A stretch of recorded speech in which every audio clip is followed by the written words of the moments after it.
Okay, with that, let me turn to the program. And to recap a little bit of what we've been through so far, here's our webinar series schedule.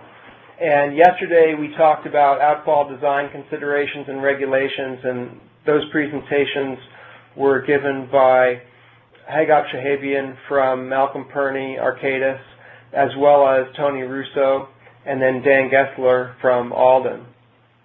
Today we're going to be focusing in on thermal discharge, and then tomorrow talking about non-thermal pollutant discharge.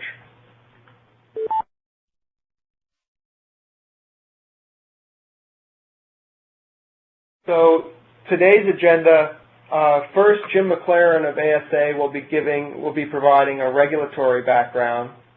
Then we'll move on to Mark Kozakowski at Alden to talk about study design. And finally, we'll finish with Dan Gessler from Alden talking about some three-dimensional numerical modeling considerations for thermal discharge analysis. So let me turn the phone over to Jim McLaren. Jim, just to confirm, are you online? Yes, I am. Okay, great. So a little bit of background on Jim. Jim has a PhD and has over 35 years of consulting experience in the aquatic sciences serving the electric utility industry. He's been responsible for several studies under Sections 316A and 316B of the Clean Water Act for power plants located throughout the United States. The studies included innovative approaches to short-term and long-term impact assessment, thermal plume modeling, and biothermal assessment of the ecological effects from thermal discharges, and preparation of Section 316A and 316B demonstrations. Jim? Yes, thank you. In this first session today, I will be reviewing the regulatory background for thermal discharges. In particular, I will address Section 316A of the Clean Water Act, which is the typical pathway for obtaining NPDES permits for power generating facilities, which is the major industrial source of heated discharges.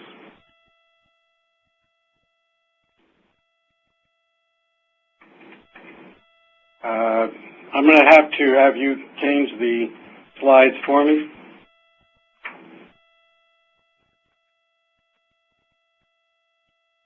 First, I would like to introduce our firm, which in turn explains our perspective.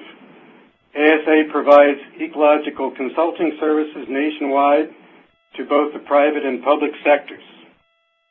Typically, our projects involve compliance with environmental regulations, particularly in the areas of water resources and aquatic ecology.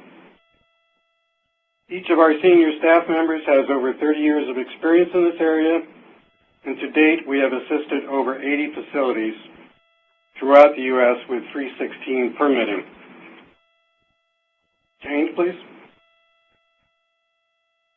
In this session, I will present the language and intent of Section 316A, which Congress enacted as a special case in the Clean Water Act regulations, in that it deals specifically with temperature as a pollutant. I will outline the basic data requirements for compliance with 316A. In reality, there is no cookbook, so I will briefly describe approaches that may be taken, as well as examples and issues that may complicate 316A implementation. Change, please. For an NPDES permit, the default regulations for thermal discharges, of course, involve the application of standardized water quality criteria for the type of water body receiving the discharge. The criteria differ state by state, but typically restrict the allowable rise in discharge temperature above ambient temperatures, otherwise known as delta T, which for our purposes of water quality criteria is represented by the difference between intake and discharge temperatures at any time. The criteria can take different forms, such as a maximum delta T, a maximum daily mean temperature, or both, usually occurring within a defined mixing zone that's defined in terms of acres or hectares. Some states also have incorporated somewhat more sophisticated criteria to address sudden temperature change or chronic thermal effects by applying a maximum 7-day running average, known as MWAT, or maximum weekly average temperature, or to allow for seasonal variability in temperatures. Change, please. As an alternative to the standardized water quality criteria, Section 316A authorizes the permitting authority to apply site-specific thermal effluent limitations that essentially replace the water quality or technology-based limits by means of variance. Next bullet, please.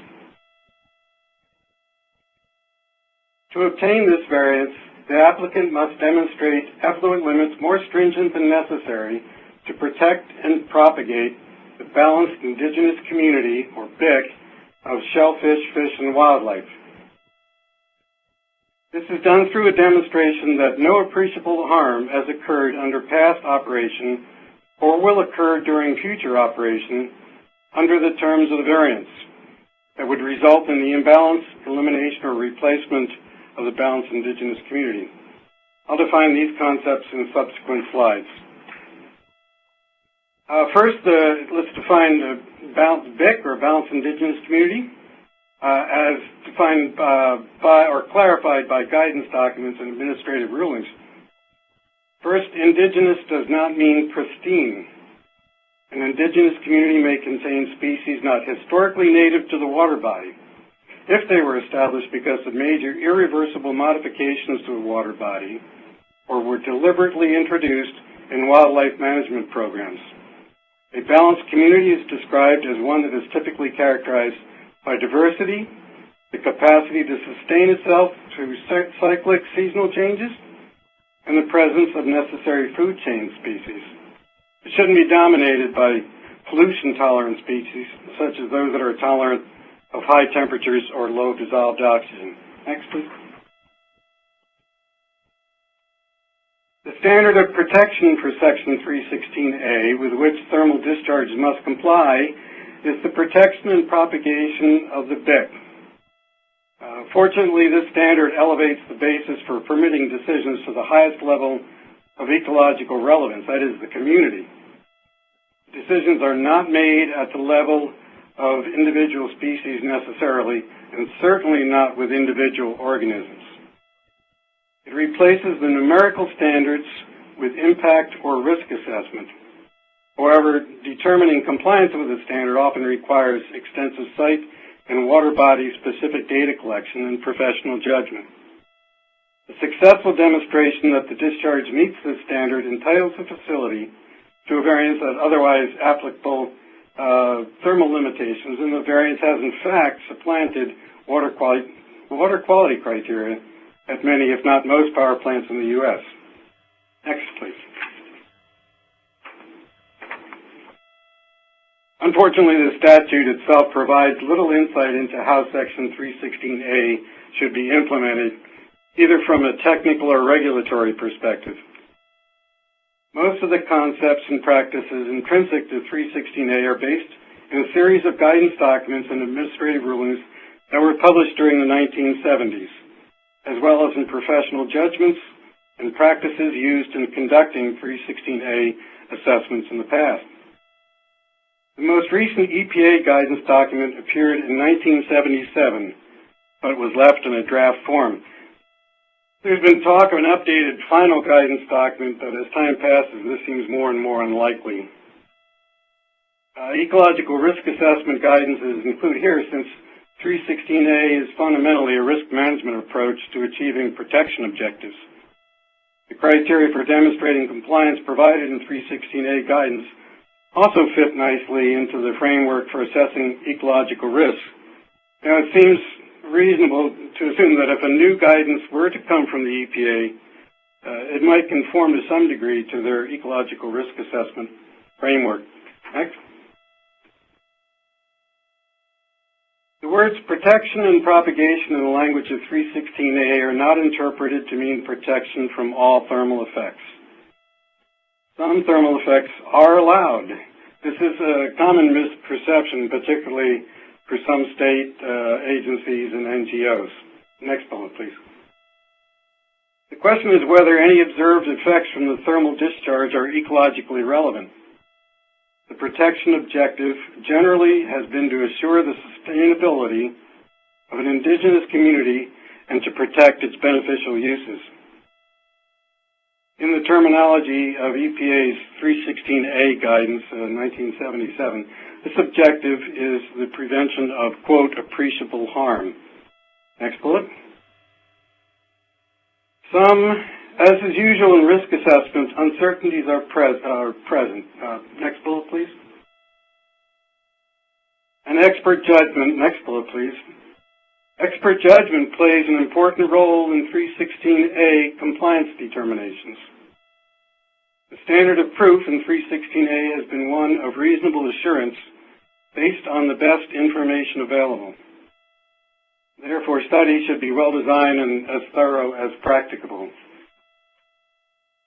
On this slide, for regulatory compliance purposes, 316A variances are often linked to the concept of mixing zones by incorporating an allowable area or volume for the mixing zone in the facility's MPDES permit, such that there's no impairment of the integrity of the biological community in the water body as a whole. There is no lethality for organisms passing through the mixing zone, and there's no human health risks. Next bullet. Often a mixing zone is designated as part of the 316A variance, so that water quality standards must be met at the edge of the zone. Since the plume has been found to protect the integrity of the water body, the mixing zone can encompass the spatial extent of the plume, which is often defined by the plume isotherm equal to the temperature elevation allowed by existing thermal water quality criteria. This is where it starts getting a bit sticky. Delineating a plume and the area of the plume is often delineated by the margin where the excess temperature above ambient is approximately something like 1 to 1.5 degrees Fahrenheit, which is a fine delineation. And furthermore, you can have a problem defining what's ambient temperature, because as you go out there and you start measuring temperatures, you find them to naturally be pretty variable for reasons such as solar radiation or circulation patterns within the water body. So getting an accurate delineation of the plume can be a very difficult thing, and we'll have some discussion with that later on. Next bullet, please.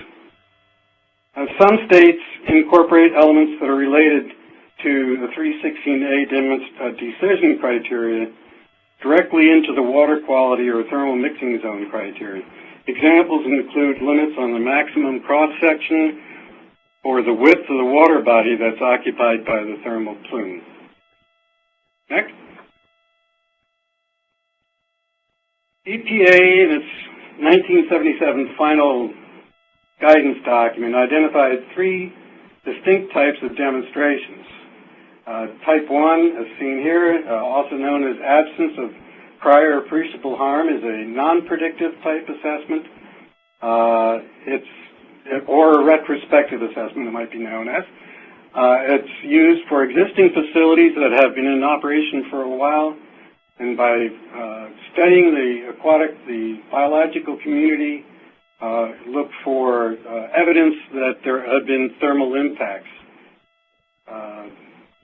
The type 2 is, on the other hand, is a predictive type assessment, which involves knowing the temperature tolerances of the organisms that are subjected to or exposed to the thermal plume, and also predicting the time and spatial aspects, characteristics, and of the plume. So it does involve the hydrothermal modeling, as was discussed to some degree yesterday and will be to today. This type 2 could be used either for existing or new facilities, and has been fairly common. Our EPA did offer a type 3 known as a low potential impact type of demonstration, which would have been less intensive and allow greater flexibility for the applicant but to my knowledge, it hasn't been used very much, if at all. In reality, most have combined types 1 and 2 to present the most comprehensive type 316A demonstration. In practice, demonstrations rarely adhere strictly to the guidelines. Nevertheless, types 1 and 2 represent general perspectives that together are employed in successful 316A demonstrations.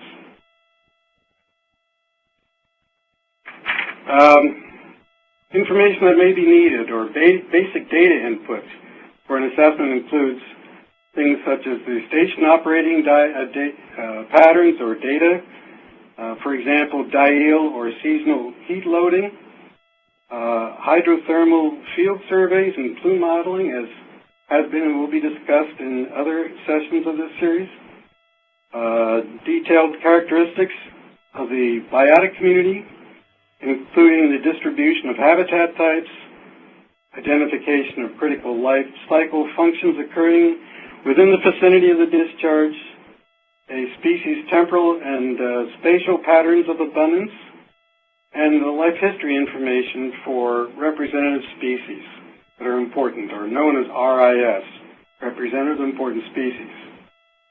Also might be required data from laboratory or field studies on the temperature tolerances and the requirements of the RIS, the representative species.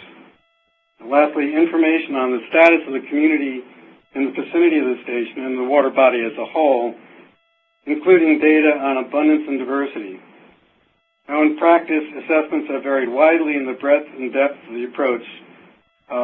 Sometimes they only use a subset of the data types or assessment steps that we'll be discussing. Next. A commonly used process to help address uncertainty in the 316A determination is the use of multiple lines of evidence. In 316A, this is tended to be more of a sequential analysis rather than a true weight of evidence type of approach. For example, the community vulnerability to the thermal plume is evaluated to distinguish community components with low potential for impact, and then, having removed those, then focus on the remainder of the assessment on the portions of the community at the highest risk. In the parlance of 316A guidance, these are called biotic categories, and they have been defined as basically trophic levels, things such as zooplankton as one, biotic phytoplankton as another, benthos, something called habitat formers, which could be macrophytes, the rooted aquatic plants or coral reefs, fish, or other vertebrate wildlife. Typically, the most important are the ones that show the greatest risk of impact would be the higher level ones, particularly the fish and benthic invertebrates. Now, to follow through with what we called earlier a Type 2 demonstration, a more detailed predictive evaluation of representative important species that were selected to represent the at-risk categories is then conducted to examine their exposure-response relationships to the thermal input and to assess the nature and the likelihood of the thermal effects on them. Next bullet. From this, we would rule out the risks that aren't important and understand the responses and begin to assess the causality between exposure to the thermal input and biological effects. Next bullet, please. At the same time, or in sequence, we might be looking at evaluation of the prior appreciable harm to the balanced indigenous community, or what was known as the Type 1, according to EPA. That's the retrospective non-predictive type for existing discharges. The retrospective evaluation is conducted using field data to identify whether the changes in the communities that have occurred that may be attributable to the thermal discharge, and then assess their ecological relevance. Next bullet, please.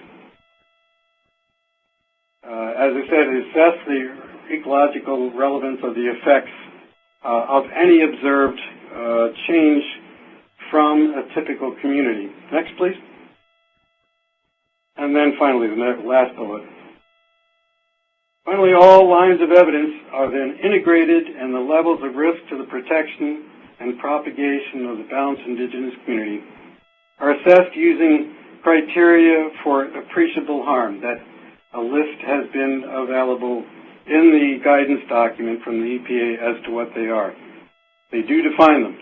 The risk assessment then is communicated in what the 316A guidance refers to as a master rationale. Next, please.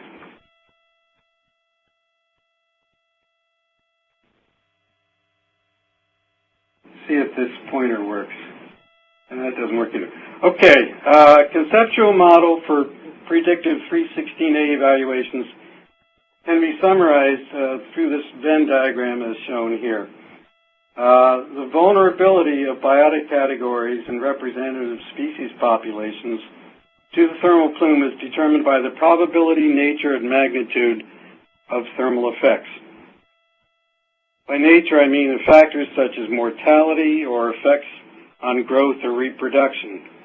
And then an example of magnitude would be a percentage of the overall habitat that might be affected by exposure to the plume at temperatures that can cause effects. Vulnerability, as seen in the bottom center, is a subset of the interactions of the thermal exposure of the populations and their sensitivity, as shown in blue. Thank you. Thank you, Bullet Man, Pointer Man.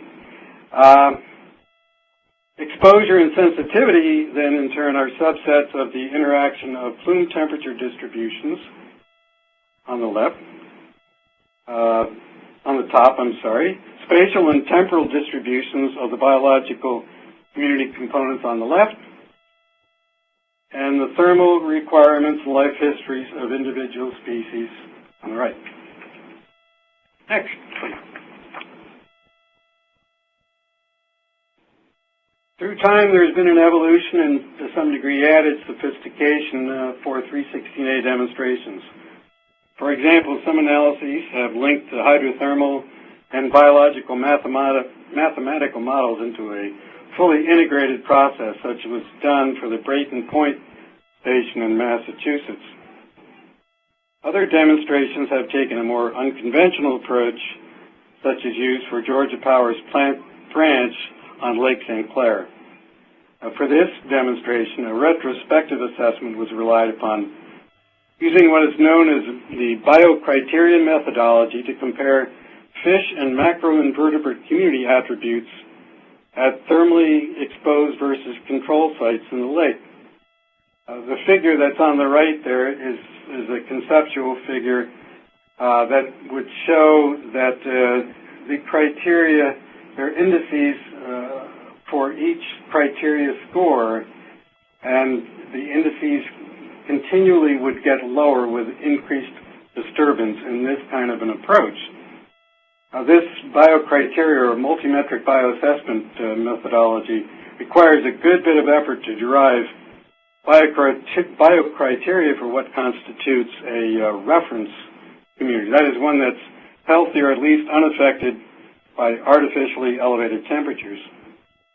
And also there must be early cooperation with and concurrence from the state regulatory agency, or else basically you're just whistling in the wind. Next, please. With time, more and more issues have arisen with decisions on 316A variances, and here are some examples. Cumulative impacts have gotten more attention when there are more than one artificial heat sources on a water body. This is especially important on rivers and estuaries where there are clusters of plants, and also would involve synergism or interaction with other pollutants. Next. With finalization of EPA's Clean Water Act Section 303 rule in 2000, states are now required to develop lists of waters having impaired use, for which a total maximum daily load, or TMDL, must be prepared to reduce a pollutant's loading to a water body. In some cases, TMDLs may address heat as a pollutant. Development of TMDLs may involve altered water quality standards and/or evaluations of the balanced indigenous community, thus interplaying with 316A compliance. Next, please. As more field studies are being completed, we are finding fish and other organisms are surviving or thriving at temperatures that lab studies had determined to be previously to be intolerable. And the culprit seems to be an oversimplification of the thermal experience. In the lab, it may not take into account the recovery during temporary temperature reductions, for example, normal daily cycles or operational cycles from the power plant, or in behavioral adaptations by the organisms, or their evolved local physiological adaptations to higher temperatures. Thus, the lab data often appear to be overly conservative. Next. Lastly, compliance with Clean Water Act 316B, which involves entrainment and impingement on traveling screens, often requires, or entrainment in particular requires, reduced rates of cooling water flow, typically. And this would result in higher discharge temperatures. Thus, compliance with 316A and B may require trade-offs that are acceptable to both the utility and the regulatory agency. Next, please. In summary, there are a diversity of approaches for making 316A determinations, but the ones that appear to be most effective are the ones that employ multiple lines of evidence. There are several hydrothermal models available for predictive types analyses, and I think Dan Gessler will be talking about them, as well as some discussions yesterday. And the following presentation by Mark Kozakowski will describe field studies that would document the spatial and temporal community attributes and compare it to the plume exposure by determining the location of the plume. Okay, that's it. Thank you. Thanks very much, Jim. Appreciate it. Sorry about the difficulty with controlling the slides. So we do move on now to Mark Kozakowski, and he'll be talking about field data collection to support engineering and biological assessment, numeric modeling, and regulatory compliance. Ray Tuttle from Alden also contributed to this material, but it'll be given by Mark. As an introduction, Mark Kozakowski's managed numerous field investigations conducted in support of NPDES permitting and design of power plant, industrial, and wastewater outfalls, environmental impact assessment of port harbor development, marine crossings, pipeline cables and bridges, and marine resource development. These studies entail the full spectrum of marine survey services, including the deployment and servicing of current meter, wave, and tide gauge arrays, dye tracer studies, drifting drone tracking, water quality monitoring, satellite telemetry, limnological data collection and analysis, meteorological monitoring, and hydrographic surveys. Mark worked at Ocean Surveys, Inc. until 2008 when he joined Alden as Director of Field Services. Thank you, Dave. For our presentation today, what I want to go through is give you some feel for why field data is important. Try to explain how do we assess the data needs, developing some site-specific goals, and sort of studying field study complexity and a data collection plan, and then walking you through some of the technologies that are available for people to collect some of this data.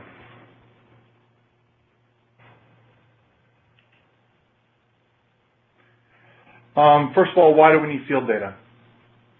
Well, as engineers and scientists, and also in the regulatory sphere, we need hard data to make informed decisions. We need a foundation of data from which to use to formulate our plans and to try to understand what's going on.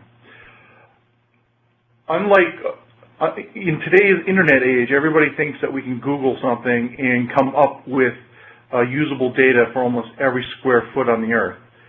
Unfortunately, that's not the case. It's really imperative, and most of the projects that you'll undertake, to actually collect some site-specific local data to make decisions. It's usually it's expedient and in the end becomes the most cost-effective way of dealing with your engineering or regulatory questions. The other reason is typically in a marine or freshwater environment, what we are trying to observe is underwater. So it's very hard to just physically go and look at a site to come up with a conceptual plan of what's there. Because of that, you really need to get out in the field, and that usually means getting wet and getting dirty, but it's a really good thing.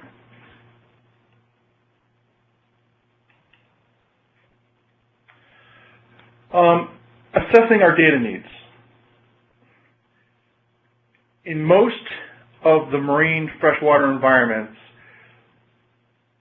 it's imperative that we get, if we only get one set of data, the most important thing to probably get is to get the local bathymetry or the bottom topography of the water body that we're dealing with.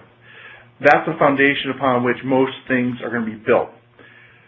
To understand how a thermal plume is going to enter the receiving water and where it's going, it's first going to interface with the bottom. It then is going to interface with the local tides, if it's in the marine environment, the local currents, and then have to deal with the local water densities.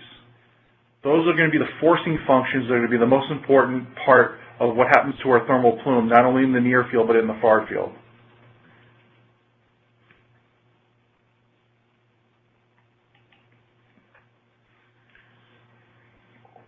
Besides as Jim alluded to in the earlier part of the talk, besides the physical components of the thermal plume, we need to get a really good understanding of the local biology. And for most of the thermal plume power plant type of installations, what we really are talking about is looking at the benthic habitats and the benthic communities, looking at the finfish assemblages, and looking at the planktonic assemblages. Now, for the planktonic assemblages, what we really care about, and that's getting into 316B, but it's really the eggs, the larvae, and the juvenile fish that become the most important.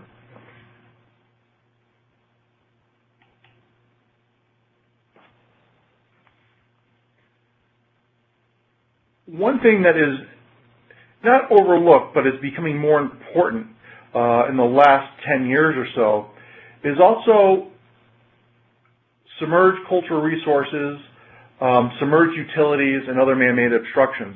Now, these are more applicable to new construction if you're putting in a new thermal discharge, but it has come, in some states, they have very active SHPOs, or State Historic Preservation Office, or Historic Preservation Officer, and they want to make sure that you have a good idea of what the cultural resources are on the bottom.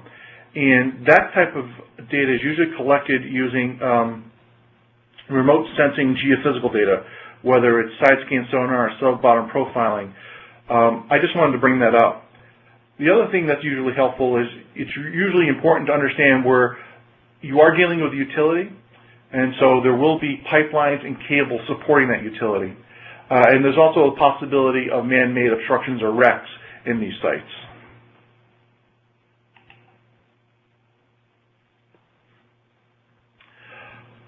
It's very important to develop some site-specific goals.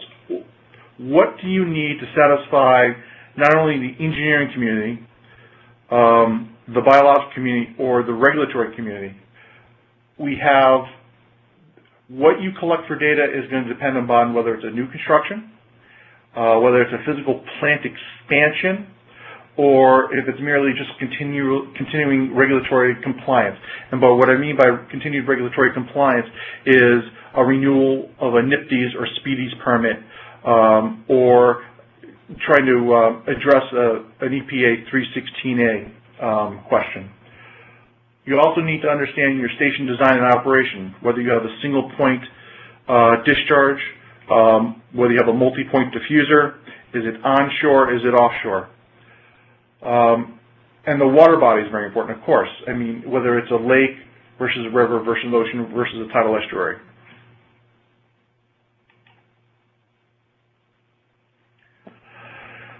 We also should take into consideration the fact that there's going to be a site-specific aquatic community, and some of them can be quite sensitive. Things, as Jim alluded to, coral reefs or other areas of sensitivity that state regulators or state DEPs or DECs put high preference on. We also have to understand local communities and interest groups and the regulatory agencies themselves.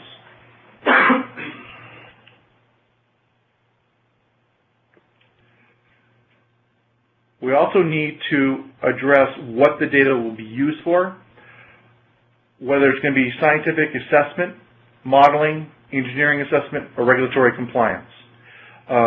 Each of them have their own bent on the data that they would like to see, though usually in a single field program you can collect the data very efficiently that will address all four. For field study complexity, what's important to know is your level of effort can be determined upon what you're trying to do. There are simple approaches that you can use that are not going to be cost prohibitive, but you have to understand that they're only going to answer so many questions. One of the most important things to do is probably look at your site and do a desktop calculation of the extent of the thermal plume. You need to look at the water body flow, the water body volume, and if it's a tidal situation, the tidal prism. And using NOAA navigation charts, you can come up with an idea of the transport and potential dilution of your plume in the receiving waters. You can try and tighten up on that by maybe doing a one-day field effort using some towed thermistors or some vertical profiling. Using this data, you can come up with an idea of whether you are close to or you're exceeding some type of regulatory compliance, which is typically a 1 to a 1.5 degree F above ambient.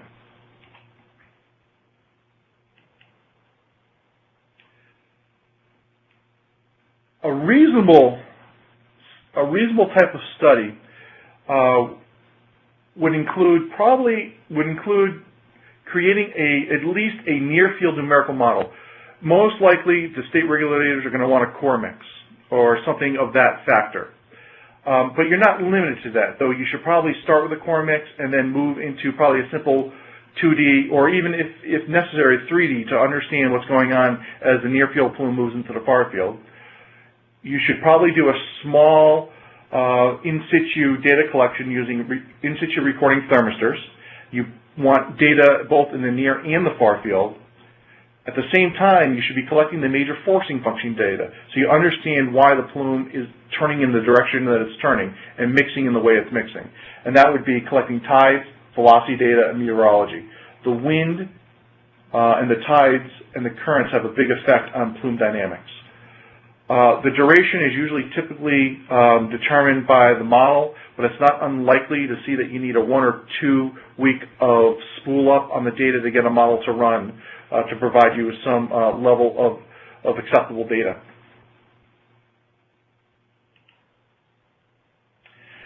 Then there's those situations where you're in a very complex site or where a state regulator feels that they're in a very sensitive location, that you're really going to need to do the full Monty. In this situation, you're developing both near and far field hydrodynamic models in 3D. You need to have arrays of in situ instrumentation, including thermistors, acoustic Doppler profilers to understand the flow, and meteorology, along with real-time boat-mounted mappings of both velocity and temperature, and typically collecting that data under maximum ebb, low slack, max flood, and high slack tidal conditions under a worst case condition. A worst case condition usually being a summer low flow maximum plant output, where you have maximum water temperatures in the receiving waters, maximum thermal gradations, and the plant is working at its hardest. We also suggest that if you're going to go to that level of effort, supplement it with a dye dilution study using rhodamine WT, because it's very important to be able to understand what is your plume and what is not your plume. The receiving waters using just temperature to assess your plume, you're going to have signal-to-noise ratios, signal-to-noise issues. It's really important to be able to tease out the heat that may be coming from a marsh or coming from solar radiation in a shallow water versus what is actually coming from your plant. Using dye, you know what volume of water belongs to you specifically. And it's a very conservative way of understanding plume transport. Unfortunately, the full Monty will cost more than the other two methods. Some of the data collection techniques and technologies that we're using today include, in the current velocity, directional wave data, water tide. These instruments pretty much have been developed and been deployed in the last 5 to 10 years. ADCP technology is becoming more and more important. And everything in using that type of technology is now usually being incorporated into using differential GPS. So not only can you collect very precise quantitative data, but you know exactly where you've collected it. And it's the combining of those two that's very important. For water column sampling, it's not unusual to be using buoy systems such as this ODAS buoy. ODAS stands for, and it's understood by the U.S. Coast Guard as Oceanographic Data Array System. And you need to permit these things. Ever since 9/11, you need to have a permit to install these in the navigational waters of the United States. Other tools that we use are these are GoFlow, open closed water bottles, YSI multi-parameter sensors, and Seabird CTD profilers. CTD profilers provide you data such as this, so you understand the density distribution, temperature distribution, and salinity distribution in the water column. While multi-sensor parameters like the YSI will be able to collect such things as in-situ temperature, DO, pH, conductivity temperature long-term at a set site. In this slide, we're looking at results of an actual power plant thermal plume discharge. This was in an ocean environment. This plume is actually quite large, but it's quite typical to see these type of shapes. The plume itself is being driven back on shore by winds coming out of the north, actually. To the panel on the right, this is actually a series of vertical profiles that were done up and down the Hudson River from the Tappan Zee, from basically below the Tappan Zee Bridge to above Newburgh, New York, showing the salt water, showing salt water sitting on the bottom of the Hudson River and showing the turbidity plumes that go along with that saltwater wedge. So it's a turbidity maxima.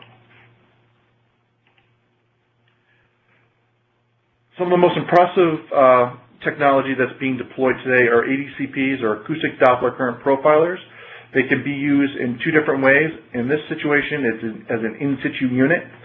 On the right, on the bottom, you can see where an ADCP is physically sitting in the bottom in a deployment mooring.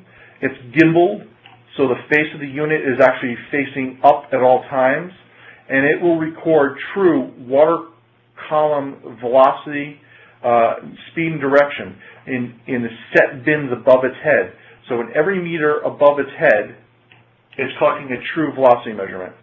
And so, as you can see, this is a very good way of trying to understand water column movement. And it works both in the horizontal and vertical direction. The other way to deploy an ADCP is actually in real time aboard your survey vessel. This picture in the upper right corner shows an ADCP deployed in a moon pool aboard one of Alden's vessels. By driving back and forth across a water body, such as in this data display, we're actually able to collect real-time current velocity vectors that are used to understand movement. And in this situation, it is a tidal vector that you're looking at. The tide is actually coming in along one side while it's still falling on the other side.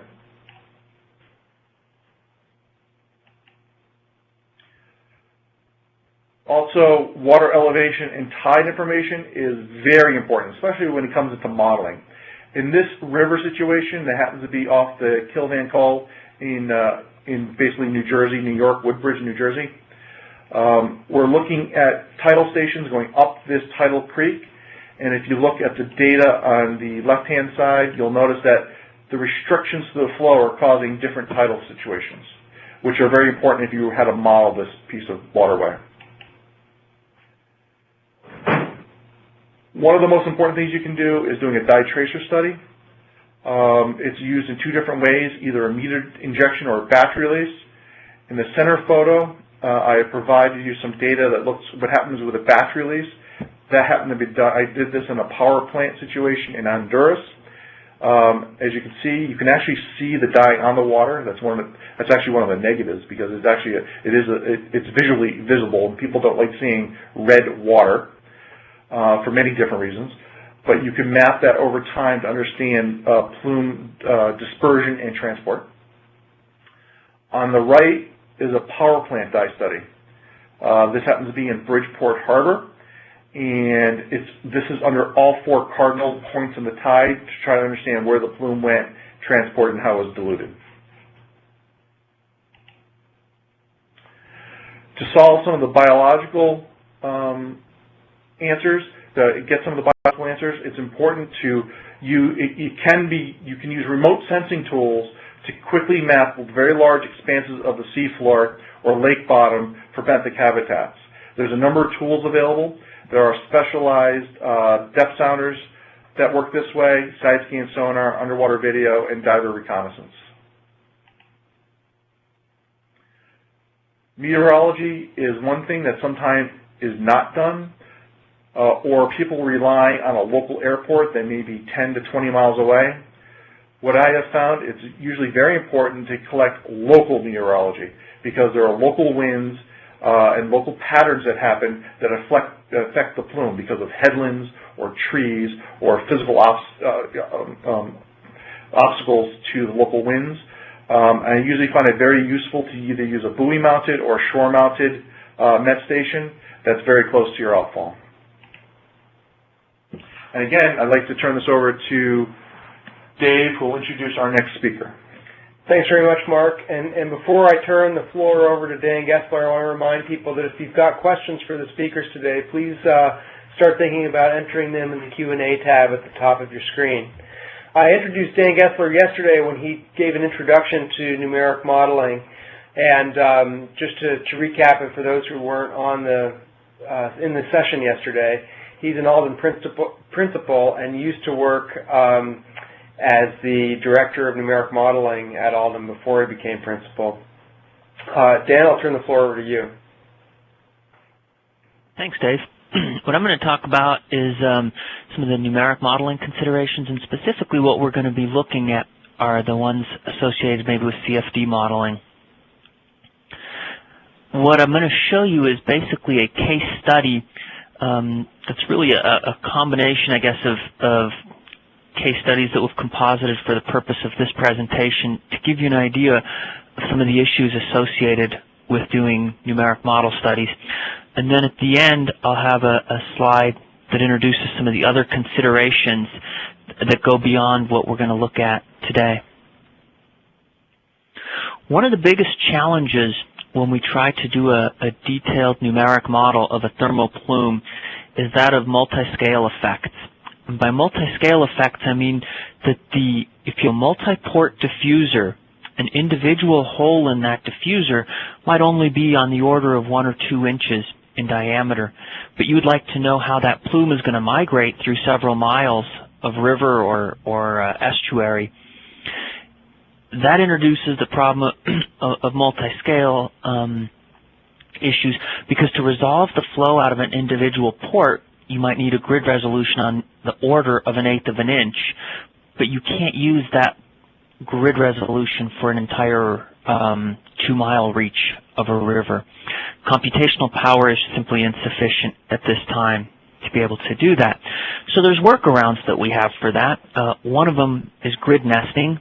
where we can successively refine the grid in areas that we're interested in and coarsen the grid in areas where we don't need as much resolution.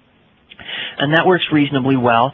There too, even when you use that approach, you can end up with models that are too large and that exceed computational resources. And so there's another approach that can be used, and that's what I'm going to show you in this next example.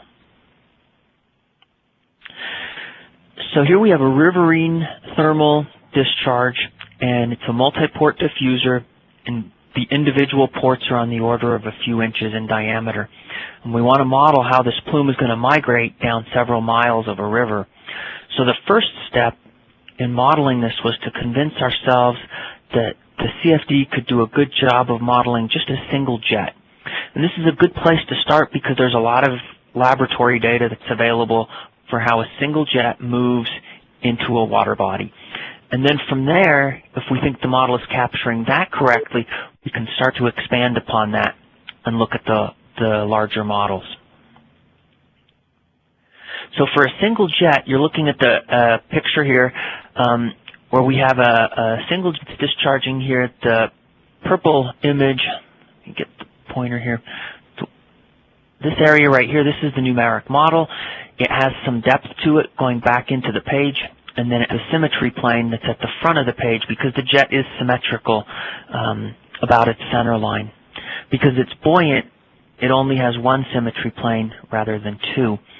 And then we can go ahead and run that model, and we ran it for 6 different cases, 3 of them using air, 3 of them using water, and then we can compare those results with laboratory results that were collected by others. The picture that you see down here at the bottom with the blue, this is a slice that was cut through the jet in a running model.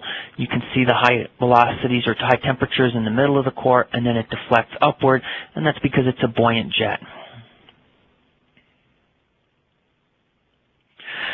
Okay, so we've run our model, and we want to see how well this compares now to experimental data. So in this case, the easiest thing to plot, and what will come to mind, I think, for most people right away, is let's see how the velocity along the center line of the jet decreases as we move away from the point at which the jet originates.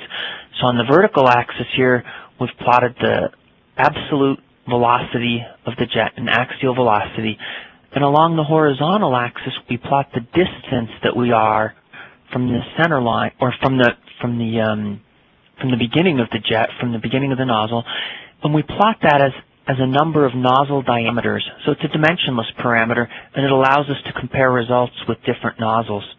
And what we see is the red dots that are shown right here, those are Alden's data that were calculated using CFD. There's some blue points that are right underneath the red ones that are a bit harder to see, but they're also shown there, case 1. And then there's data that was collected by Daly and Hartman, and that's shown in the black line for the same points that we would have run. And what we see is that generally the numeric model underpredicts the velocity just by a little bit. So we have the experimental data here, and then Alden's CFD data just below it. And that is consistent with what we would expect from a numeric model. The models tend to be diffusive, and if anything, for an application like this, they would probably underpredict the velocity. And so if we look at the velocity along the axis of the plume, it might also make sense to see how it varies as we move away from the nozzle. How does it vary laterally? So this plot here on the left shows us the lateral velocity distribution.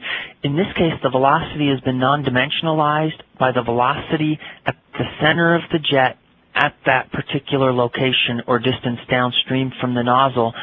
And then we non-dimensionalize the distance that we are from the center line of the jet as well. So if you look at this area right here, this would be the center line of the jet moving out away from the center, and then we've got velocity on the y-axis. What we can see is that the velocity decreases as you move away from its center, and again, if we compare it, in this case, to the tone line solution, that data is right about here. It's the dark blue line, and the points that we calculated using CFD are systematically falling just a little bit below that. So again, the model is predicting that the jet will break up or decrease more quickly than what we actually see, and we end up with under-predicted velocities. We can do the exact same thing for temperature. It really is the same plot. The only thing that's happened is we've replaced the velocity, the relative velocity, with the relative temperature. And again, we see the same thing. The model tends to slightly under-predict the temperature. But overall, at the end of this exercise, we've convinced ourselves that as far as modeling an individual jet, the model does a good job. So now we need to incorporate this into what we're really after, which is to model a much larger system. So the next step in this is to take a single slice of a river, like we see here on the left, and the water comes in from the left here and it goes out towards the end. This is the vertical direction, is as you would expect. Then we have a boundary condition right here where the plume originates from. And there's two ways that we model this. First, we model it in great detail, here shown on the right, where you can see every hole in the diffuser port. You can even see their signature as you move away from the port and the velocity coming from them. And then on the left, we go ahead and cut out this very detailed portion of the model and just replace it with a boundary condition right here. So you can notice that the grid is much coarser in this case than what we have over here. And accordingly, it's a model that will run much faster. We can compare the results from both of those simulations, and then we can decide, based on that comparison, whether replacing the multi-port diffuser with a simple boundary condition is a reasonable approximation or not. And so down below here we make quantitative comparisons between those two. And once we've convinced ourselves that we can replace the multi-port diffuser with the boundary, we can move on and model the entire domain, and that's what you see on the left here. The actual diffusers are shown right in this area here. The intake for this particular facility is just upstream. And you can see in the detailed model here, where you can see the individual computational cells, that we're actually not modeling the holes. We've created this purple boundary here, and that's where the water originates from. So we've replaced the individual ports with a much simplified boundary condition. A few other considerations that I want to mention before I wrap up. One is seasonal variations, and this just means that it's important that when we do a validation, that what we run in the numeric model exactly matches the conditions on the day that the field data was collected. The next one is extreme events. In that case, we might want to look at how does our diffuser or our thermal plume respond to a very large flow event or a very low flow event, and what are the implications of that for the movement of the plume. And then we might also want to consider interaction of the intake and the discharges. In some cases, those two are close enough to one another that some of the water will recirculate. And as a result of that, you will get a gradual creep in the temperature, and the temperature will work its way up. The same can happen on coastal intakes with salinity. If the water being discharged is slightly more saline than the intake water, we can get a salinity creep. And then the last comment that I'll make deals with identifying the worst case condition. It's always beneficial to try to identify bounding conditions for the model, or worst case conditions, and to use those as the basis for design, and to try to limit the number of runs that you have to do with the numeric model. Great, thanks so much, Dan. So to summarize what we've talked about today, we had Jim give us a presentation on regulatory background and 316A Clean Water Act requirements. Mark Kozakowski talked about field study design concerns, and then Dan talked to us about some things to think about for CFD and hydrodynamic modeling. So let me, again, people who want to ask questions, now's the time to type in your questions on the Q&A tab. But while you're doing that, let me talk a little bit about the next webinar. Tomorrow will be our final webinar in the series, and Mark will be talking about field data collection for non-thermal plumes, and then we'll have some case studies from Malcolm Perney, including a deep ocean outfall, then the Coney Island outfall repairs, and then a desalination plant outfall as well. So with that, I'll turn to our last slide that we have up for questions. If you want, also please feel free to take down the email addresses of the speakers, and you can ask questions privately also. So I don't see anything right now under the Q&A tab. Before we quit, speakers, let's just give it another minute to see if any come in.